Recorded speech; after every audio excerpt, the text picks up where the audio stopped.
And welcome. Today I'm going to do a review of Vampire Survivors for 2023. This game has been out for a year, and it's been my go-to rogue bullet hells type of a game to go there and play and, you know, do something that's simple and easy and kind of interesting to do. So yeah, Vampire Survivor, it's been updated a lot. We're at version 1.2.10, and I've been doing update videos for this same the whole time, but I'm going to do another review for what it's like in, 2023. And I'm also going to be comparing this game to other rogue bullet hell type games. So rogue bullet hell type games, this is going to be the new playlist, and I'm going to do other reviews of other games that have copied this game and had their own little take on different things like this, and just go through that. So if you're interested in rogue type bullet hell games, stay tuned and watch some of the other basic reviews I'm going to have of these other games and see if they are hit or miss and how they compare to this one right here, because they have copied a lot of stuff off this game right here. So this game has evolved a lot, even adding more stuff in the menus right here.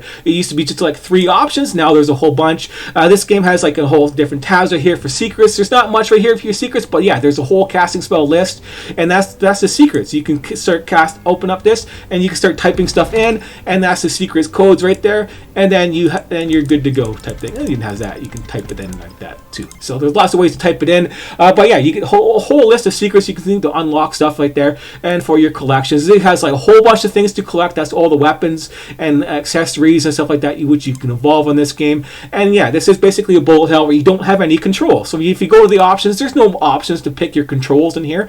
You can't do your key layouts because there's no keys to press. You're just moving around, and that is it. And that is the fun part of the game right here. And the unlocks right here, it tells you how to do everything on there. So if you want to unlock this here like power up type thing, you have to get level 5. That's really simple and easy to do. You want to unlock some certain things, that's how you do them. And as I said, survive 15 minutes with this character unlocks this here weapon right here type of thing. And it goes on and on and on down the list. It'll tell you exactly what you need to do to unlock these things, so it's really handy now. It used to never do that. And the same with the evolution and stuff like this. And you got power-ups too, and you can, pick and choose which power-ups you want, and lots of games do this now too. I've copied this, with a skip and rerolls and banishes and stuff like that.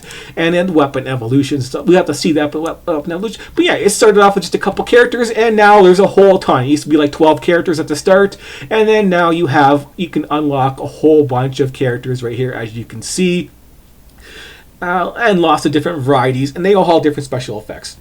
This one even had a DLC recently, which had all these characters here added in and a new map type of thing. So these characters have their different stats, their different abilities, and they have different special effects, when they level up, and their basic character effects. It used to be really simple, like, this guy is a whip, he gains more damage type of thing for certain levels, and this guy gets, more projectiles. That used to be the thing, but now it's gotten so big and so complicated. There's, as you unlock more and more stuff, you can get things like eggs, which give you permanent stat increases on there, which you can turn on and off. So right now, like, that's on and that's off type of a deal, and that's a little bit overpowered. So let's go back to this guy here and stick it on there. It's a random weapon for this guy right here, and you can pick your weapons. There's lots of options you can pick and choose from on here when you start your game. So when you get your characters leveled up, you got to unlock all this stuff. So you have a whole thing to do, and you start off like with the one map right here, and you got to start play through there and start unlocking stuff to unlock more maps and more modes, like a hyper hurry. You can have your, I don't know why that one wasn't turned on, but yeah. You have all this. You have endless mode and stuff. All this stuff wasn't here before, and now it's been added in there, so which makes it even more in depth and stuff like that to play. Overall, yeah, you can pick your different music and stuff like that, and hyper and different hyper music, I guess. And then you can change a whole bunch of stuff now. And then you have these things like these cards to start with if you want, and you can play that. And then yeah, so it's your character. This is basically your character. You're running around. This guy's like special question mark character because he's like really randomized. So they didn't even pick a picture for them. I guess they got random ideas for pictures. So yeah, let's just do a question mark. So yeah, this is it. You don't shoot anything or anything like that. Like here's all they made like all new weapons, so I'll just take the sword. But yeah, so you just move around, and that is it. And then your weapons fire off automatically, so there's no typing or anything like that. And that's it. This is again. You run around and you play like this, and then you have your whole map going on there. So there's the map, and here's all the accessories that end up showing up on the map that you can pick up. So you basically up here you have your weapons. You can you start off you can have up to 6 weapons, but some maps will have other weapons on them which you can pick up, and if you're already full, they add on so you get a 7th. The same for accessories. If I went and picked my my 6 accessories, which would be down here in little boxes, then I can pick up all these accessories and add them onto the total. So you can get a whole bunch of different accessories and builds depending on the map, because different maps will have different things, and they level up. So as you see, there's the level ups right there, and accessories generally go just to 5. These ones here go up to 9 type of thing, but that's not real important right now. You just walk around the map, and you have to kill the guys, collect experience type of a thing.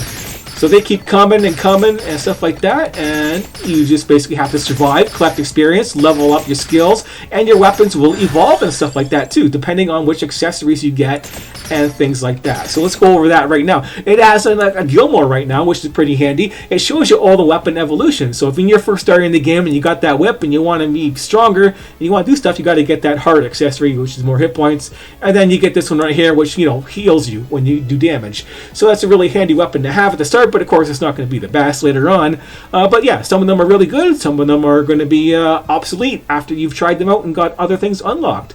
But yeah, you get to randomly level up and pick and choose what you want and stuff like that. And so here's some of the new weapons right here. So if I wanted to evolve this sword, I have to make sure I get this accessory right here, which is the stone mask, I believe, and that's just a gold increase one. So yeah, it's pretty much useless accessory for this type of a level right here, but still. It's more gold. You need the gold to buy the unlocks, and you need gold to unlock, the golden eggs. So once you unlock the golden eggs, you can go here and you can buy them, and it permanently increases your character stats type of a deal. So you can evolve your characters any way you want and make them stronger. Of course, that's going to be randomized, which stats you get randomized up. This guy has like 1,000 eggs. That's why it looks so easy to start with right now, because, 1,000 eggs of like little tiny percentages increase makes it really easy to play right now. So yeah, it's just like easy mode basically right now, stuff like that. But I wanted to show you this, and not really too easy of a mode, just to give you a showcase of what this game is like and what you can do. So let's go out there and quit right now, so you got a good view of it. And it has all the stats. It tells you all the gold you earned, which was nothing for me, good for that. And then all the weapons you used and evolved, and how high you got them and stuff like that. And you can keep going higher. And once you got your weapons evolved, there's a limit break, and you can keep leveling your weapons up. And then there's other characters and stuff like that which help you with the gold, like this guy, and like he's got like 16,000 eggs, and it's just crazy. Like as soon as you start, you're up to level 100. It's just crazy trying to play with this guy right now with all eggs turned on and off type of a deal. But yeah, that is the game, Vampire Survivors.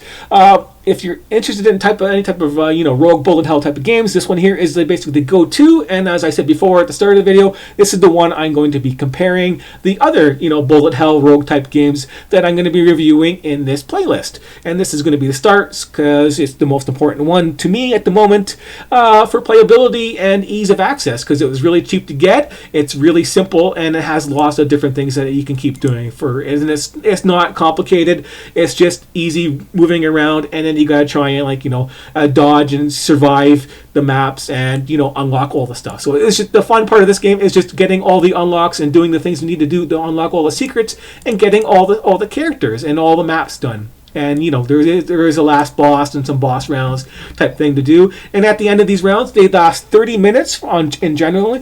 And then at 30 minutes, you get to fight the Reaper, and that's this guy right here. You get to fight the Reaper, and then he basically kills you unless you have a good proper build to kill him. And if you kill him, you can unlock him basically and play as him. And then of course is the old version of the Reaper. You used to have to cheat to get this guy. Now you don't have to. You just got to do other stuff basically to get him. I forget. It's in my other videos. It's been a long time since I've actually had to worry about doing the unlocks, because a new update comes up and I just instantly do it and get everything unlocked right away, because it's not really that hard to do once you have characters that are really overpowered type of thing. But it's just the adventure of getting there and making your guys overpowered and basically beating the game. So there's a goal in this game, is to find the vampire, and you never do, but you find coffins which unlock other characters and different maps and stuff like that, and as you play along. And there's still more to come in this game, so it's going to be updated, as I said, better graphics and a different operating system to make it faster, and it's just going to be taken to the next level. It's just going to be a problem on Steam.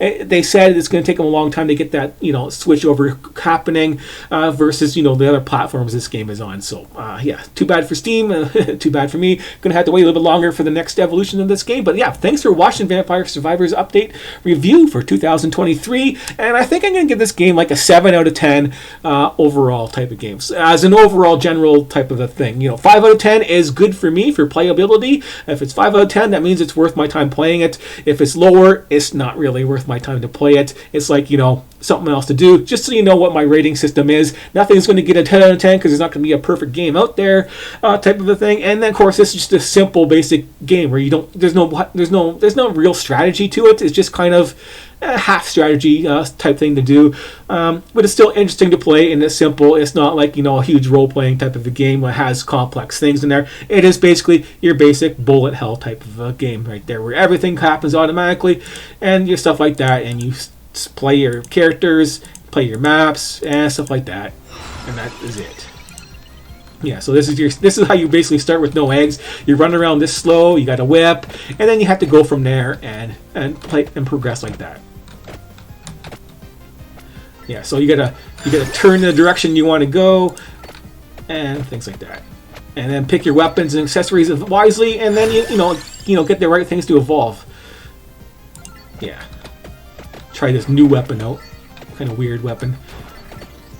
But yeah, thanks for watching. Now you got a good view of this game right here and its playability. So I'll see you later on the next, for the next other games I'm going to be reviewing on this playlist. So thanks for watching, and I will see you later.